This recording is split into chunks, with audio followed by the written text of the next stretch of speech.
প্রতিবেশী ভারতের ত্রিপুরা রাজ্য প্রশাসনের দায়িত্বহীনতা আর খামখেয়ালিপনাই এই বন্যার অন্যতম কারণ বলে মন্তব্য করেছেন বিএনপির ভারপ্রাপ্ত চেয়ারম্যান তারেক রহমান। রাতে গণমাধ্যমে পাঠানো এক ভিডিও বার্তায় একথা বলেন তিনি।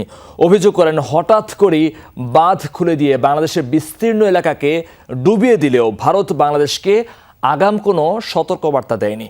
বন্যা দুর্গতদের সহায়তায় দল, মত ও ধর্ম বিবেচনায় না নিয়ে নেতাকর্মীদের সবার পাশে দাঁড়ানোর আহ্বান জানান তারেক রহমান। সিলন ফ্যামিলি ব্লেন্ডের কড়ালিকার আর সতেজ স্বাদের পারফেক্ট ব্লেন্ডে স্বপ্নেরা মিলুক টানা।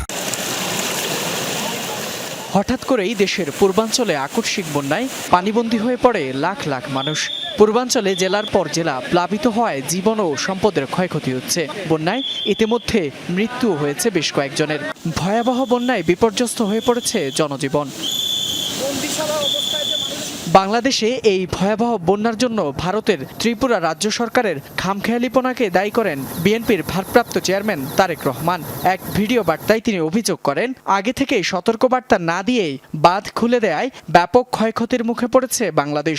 জীবন ও সম্পদ রক্ষায় সময় পাননি দুর্গত এলাকার মানুষ। এবারের বন্যার অন্যতম প্রধান কারণ উজানের দেশ প্রতিবেশী ভারতের ত্রিপুরা রাজ্য প্রশাসনের দায়িত্বহীনতা এবং খামখেয়ালিপনা। তারা হঠাৎ করে বাঁধ খুলে দিয়ে বাংলাদেশের বিস্তীর্ণ এলাকাকে ডুবিয়ে দিলেও একটি বারের জন্যও বাংলাদেশকে আগাম সতর্কতা দেয়নি। ফলে আকস্মিক বন্যার দেশের বিস্তীর্ণ এলাকা ভাসিয়ে নিলেও পরিস্থিতি মোকাবেলায় বাংলাদেশ সামান্য একটু প্রস্তুতির নেবার সুযোগ পর্যন্ত পায়নি। বন্যা কবলিত এলাকার মানুষের ভয়াবহ দুর্ভোগের কথা তুলে ধরেন তারেক রহমান। তিনি বলেন, এখন অভিযোগ পাল্টা অভিযোগ করে সময় নষ্ট করার সুযোগ নেই।